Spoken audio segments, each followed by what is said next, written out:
கடலூர் மாவட்டத்தில் கடல் சீற்றத்துடன் காணப்படுகிறது. வழக்கத்தை விட 10 அடிக்கு மேல் கடல் அலை எழுந்து வருகிறது. இதுகுறித்த கூடுதல் தகவல்களை நமது செய்தியாளர் பிரேம் வழங்க கேட்கலாம். பிரேம், ஏற்கனவே கடலூர் மாவட்டத்திற்கு ரெட் அலர்ட் ஆனது விடுக்கப்பட்டிருக்கிறது. அதோடு தற்போது கடல் சீற்றமாகவும் காணப்படுகிறது. அங்கு கள நிலவரம் என்னவாக இருக்கிறது? விவரங்கள்.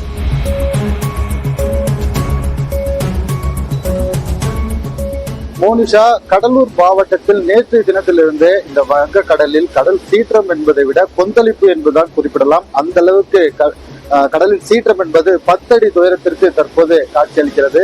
நாம் இருக்கக்கூடிய பகுதி கடலூர் மீனவ பகுதியான தாழங்குடா பகுதி. இந்த பகுதி முழுமையாக தற்போது கடல் என்பது கடல் கொந்தளிப்புடன் காணப்படுகிறது. கடலூர் மாவட்டத்தை பொறுத்தளவில் 49 மீனவ கிராமங்கள் உள்ளது. அதாவது இந்த சீஷோர் ஏரியாவுக்குள்ள குறிப்பாக தாழங்குடா, தேவனாம்பட்டினம், சிங்காரத்தோப்பு, சொத்திக்குப்பம், சிதம்பரம் பகுதியை சேர்ந்த முடசொல்வோடை, பரங்கிப்பேட்டை என 49 மீனவ கிராமங்கள் உள்ளது. இங்க இருக்கக்கூடிய 5000க்கும் மேற்பட்ட படகுகளை தற்போது பாதுகாப்பாக நிறுத்தியிருக்கிறார்கள். கடல் அந்த அளவுக்கு சீற்றத்துடன் காணப்படுவது, கொந்தளிப்புடன் காணப்படுகிறது. வழக்கமாக 2 அடியிலிருந்து 3 அடி தான் அலை என்பது இருக்கும். ஆனால் தற்போது 10 அடிக்கு மேல் இந்த சீற்றம் என்பது காணப்படுகிறதால் மீனவர்கள் வழக்கமாக நிறுத்தக்கூடிய இடத்திலிருந்து படகுகளை பாதுகாப்பாக தற்போது நிறுத்தியிருக்கிறார்கள். கடற்கரையோரம் தற்போது அதிகாரிகள் கண்காணித்துக் கொண்டிருக்கிறார்கள். மீனவர்கள் யாரும் செல்லக்கூடாது என மீன்வளத்துறை அதிகாரிகளும் உத்தரவு பிறப்பித்திருக்கிறார்கள். அதனைத் தொடர்ந்து ரோந்து பணியிலும் ஈடுபட்டிருக்கிறார்கள். மீனவர்கள் கடந்த சில 1 வார காலமாகவே இந்த ஆழ்கடலுக்கு மீன்பிடிக்க செல்லவில்லை. ஆனால் தற்போது கடல் அதிக அளவில் சீற்றத்துடன் காணப்படும் நிலையில் மீனவர்கள் வீட்டிலேயே அந்த கடல் எந்த அளவுக்கு கொந்தளிப்பாக இருக்குது.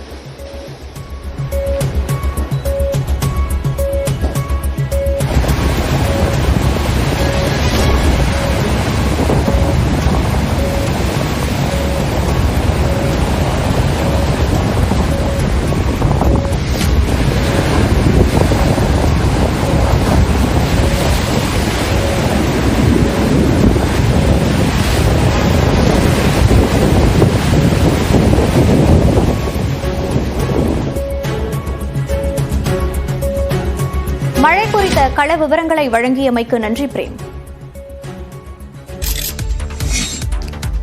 வங்கக்கடலில் நிலவி வரும் ஆழ்ந்த காற்றழுத்த தாழ்வு மண்டலம் சற்று வேகமாக நகரும் நிலையில் இன்று புயலாக மாறும் என வானிலை ஆய்வு மையம் கணித்துள்ளது. வங்கக்கடலின் தென்மேற்கு பகுதியில் ஆழ்ந்த காற்றழுத்த தாழ்வு மண்டலம் நிலவி வருகிறது. நேற்றிரவு 11:30 மணி நிலவரப்படி இலங்கையின் திருகோணமலையிலிருந்து 190 கிலோமீட்டர் தொலைவில் மையம் கொண்டிருந்த வானிலை மையம் இதை தெரிவித்திருக்கிறது. மேலும் நாகையிலிருந்து 470 கிலோமீட்டர் தொலைவிலும், சென்னையிலிருந்து தெற்கு தென்கிழக்கு 670 கிலோமீட்டர் தொலைவிலும் மையம் கொண்டிருந்ததாக வானிலை மையம் தெரிவித்துள்ளது. நேற்று காலையில் குறைவான வேகத்தில் நகர்ந்த காற்றழுத்த தாழ்வு மண்டலம் தற்போது மணிக்கு 10 கிலோமீட்டர் வேகத்தில் நகர்ந்து வருகிறது. இது வடக்கு வடமேற்கு திசையில் நகர்ந்து இன்று புயலாக வலுப்பெறும் என்று வானிலை மையம் கணித்துள்ளது. இதற்கு ஃபெங்கல் என்று பெயரிடப்பட்டுள்ளது. அடுத்த 2 நாட்களில் இலங்கை கடலோர பகுதியையொட்டி நகர்ந்து தமிழ்நாடு கடலோர பகுதியை நோக்கி வரும் என்றும் கணிக்கப்பட்டுள்ளது. வங்கக்கடலில் உருவாக உள்ள புயல் எங்கு கரையை கடக்கும் என்பது இதுவரை கணிக்கப்படவில்லை என வானிலை ஆய்வு மைய தென்மண்டல தலைவர் பாலச்சந்திரன் தெரிவித்துள்ளார். கடலோர பகுதிகளில் மழை தொடரக்கூடும். இன்னும் கருதலாம் நம்ம புயலாக எதிர்பார்க்கிறோம். அது கரைக்கு இணையாக இன்னும் அதனுடைய லேண்ட்ஃபால் எதுவும் கணிக்கப்படவில்லை.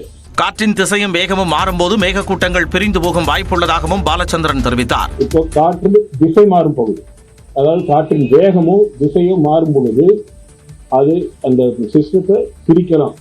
அப்படி அது அதிகமா இருந்து பிரிச்சு சிதறி போகும். ஆனால் சிதறி போவதற்கான வாய்ப்பு சற்று குறைவா இருக்கு. புயல் சின்னத்தின் வேக மாறுபாடு சாதகமாக உள்ளதாகவும் பாலச்சந்திரன் குறிப்பிட்டார்.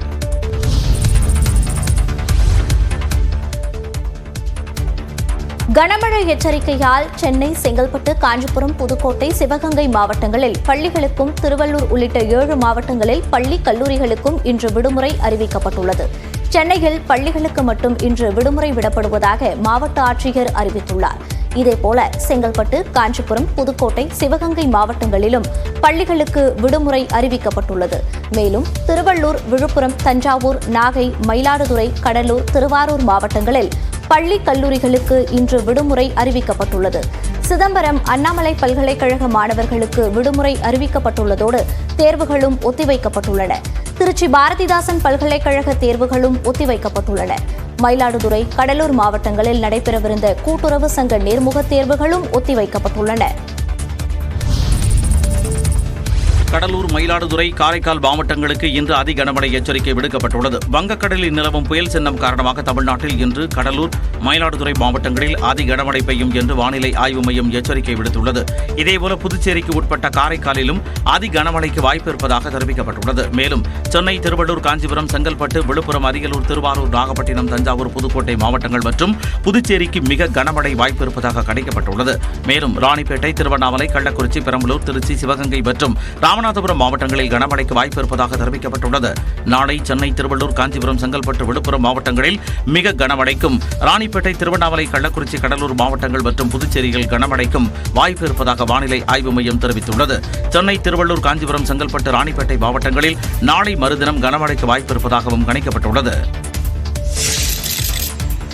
கனமழை பாதிப்புகளை எதிர்கொள்ள கடலூர், திருவாரூர் உள்ளிட்ட மாவட்டங்களுக்கு பேரிடர் மீட்புக் குழுவினர் வந்தடைந்தனர். அதிகனமழை எச்சரிக்கையை அடுத்து தஞ்சை உள்ளிட்ட 5 மாவட்டங்களுக்கு தேசிய பேரிடர் மீட்புப் படையின் 210 வீரர்கள் 7 குழுக்களாக அனுப்பி வைக்கப்பட்டனர். தஞ்சை மாவட்டத்திற்கு தேசிய பேரிடர் மீட்புப் படையினர் மற்றும் மாநில பேரிடர் மீட்புக் குழுவினர் வந்தடைந்தனர். கடலூர் மாவட்டத்திற்கு தேசிய பேரிடர் மீட்புப் படையினர், மாநில பேரிடர் மீட்புப் படையினர் என தலா 25 பேர் வந்தடைந்தனர். இந்த குழுவினர் மாவட்ட ஆட்சியர் சிபி ஆதித்ய செந்தில்குமாரை சந்தித்து ஆலோசனை நடத்தினர். திருவாரூர் மாவட்டம் திருத்துறைப்பூண்டிக்கு தமிழ்நாடு பேரிடர் மீட்புப் படையினர் 25 பேர் அரிவாள் சுத்திகள், மரமறுக்கும் இயந்திரம், மீட்பு உபகரணங்கள், உயிர்காக்கும் முதல் உதவி உபகரணங்கள் உள்ளிட்டவற்றுடன் வந்தடைந்தனர். இதேபோல புதுச்சேரிக்கு உட்பட்ட காரைக்காலுக்கு அரக்கோணத்தில் இருந்து தேசிய பேரிடர் மீட்புப் படையைச் சேர்ந்த 30 பேர் கொண்ட குழுவினர் வந்தடைந்தனர். மாவட்ட ஆட்சியர் மணிகண்டனை சந்தித்து அவர்கள் ஆலோசனை நடத்தினர். கனமழை காரணமாக புதன்கிழமை புதுச்சேரி மற்றும் காரைக்காலில் உள்ள பள்ளி, கல்லூரிகளுக்கு விடுமுறை அறிவிக்கப்பட்டுள்ளது. புதுச்சேரிக்கு கனமழை எச்சரிக்கை விடுக்கப்பட்டுள்ள சூழலில் கடற்கரை சாலை, விமான நிலையம், உப்பளம், ராஜ்பவன், முத்தியால்பேட்டை, முதலியார்பேட்டை உள்ளிட்ட நகர்ப்பகுதிகளில் மழை பெய்தது.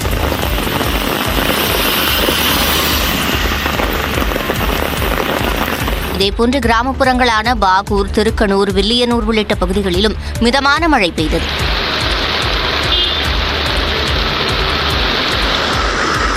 காரைக்காலிலும் பல்வேறு இடங்களில் கனமழை கொட்டியது. கடல் கொந்தளிப்புடன் காணப்படும் நிலையில் மீனவர்கள் கடலுக்கு செல்ல வேண்டாம் என்று மீன்வளத்துறை அறிவுறுத்தியுள்ளது.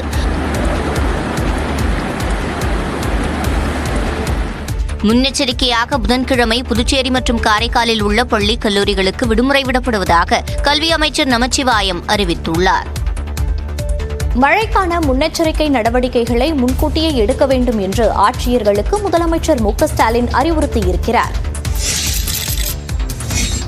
அதி கனமழை எச்சரிக்கை விடுக்கப்பட்டுள்ள இடங்களில் முன்கூட்டியே நிவாரண முகாம்களுக்கு மக்களை அழைத்துச் செல்ல வேண்டும் என முதலமைச்சர் மு.க.ஸ்டாலின் அறிவுறுத்தியுள்ளார்.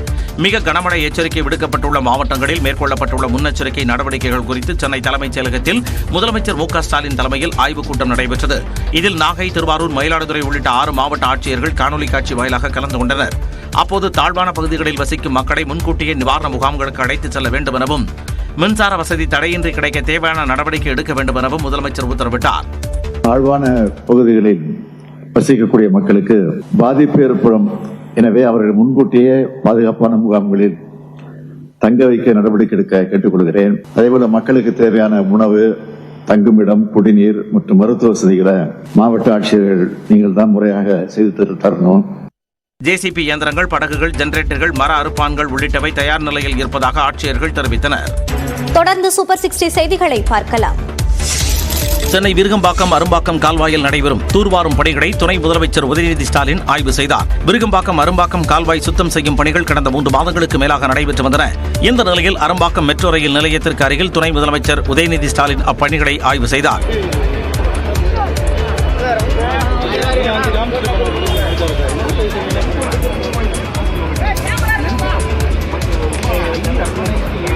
அப்போது விருகம்பாக்கம் கால்வாயில் தேங்கியுள்ள குப்பைகளை அகற்ற அதிகாரிகளுக்கு உதயநிதி உத்தரவிட்டார். இதனைத் தொடர்ந்து ஓட்டேரி நல்லா கால்வாயில் நடைபெற்று வரும் தூர்வாரும் பணிகளை வியாசர்வாடி புளியந்தோப்பு பகுதியில் நேரில் ஆய்வு மேற்கொண்டார்.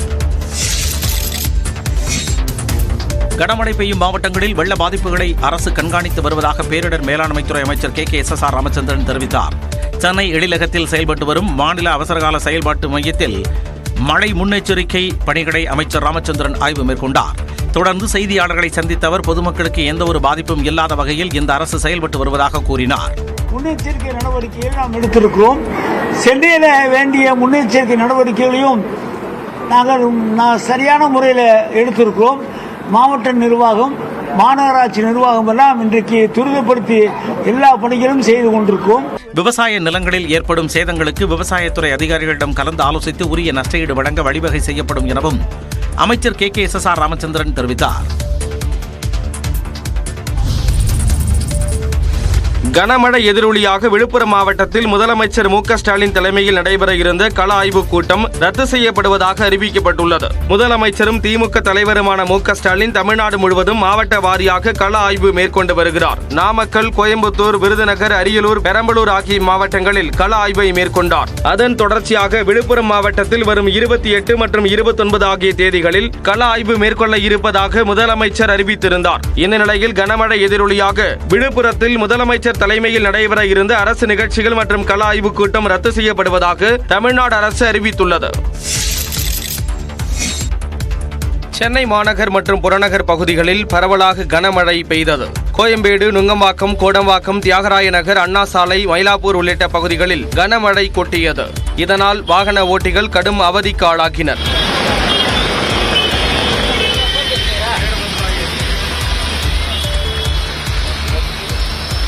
வேளச்சேரி, தரமணி, மேடவாக்கம், பெரும்பாக்கம் உள்ளிட்ட பகுதிகளில் விட்டு விட்டு கனமழை பெய்தது. கிழக்கு கடற்கரை சாலை மற்றும் பழைய மகாபலிபுரம் சாலைகளிலும் பரவலாக கனமழை பொழிந்தது.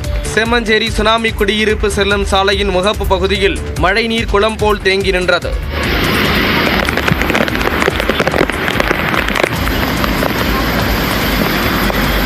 OMR துரைப்பாக்கம் பெருங்குடி சாலையில் குளம் போல் மழைநீர் தேங்கியதால் வாகன ஓட்டிகள் மெதுவாக வாகனத்தை இயக்கி செல்லும் நிலை ஏற்பட்டது.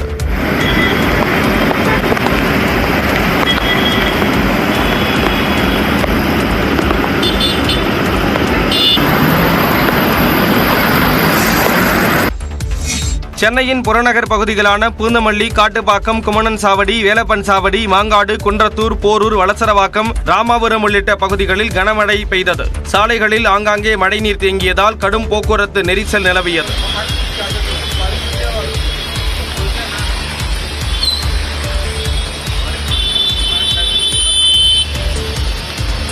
போரூர் மேம்பாலம் பகுதியில் மழைநீர் தேங்கியதால் முழங்கால் அளவு தண்ணீரில் வாகன ஓட்டிகள் திணறிக் கொண்டே சென்றனர்.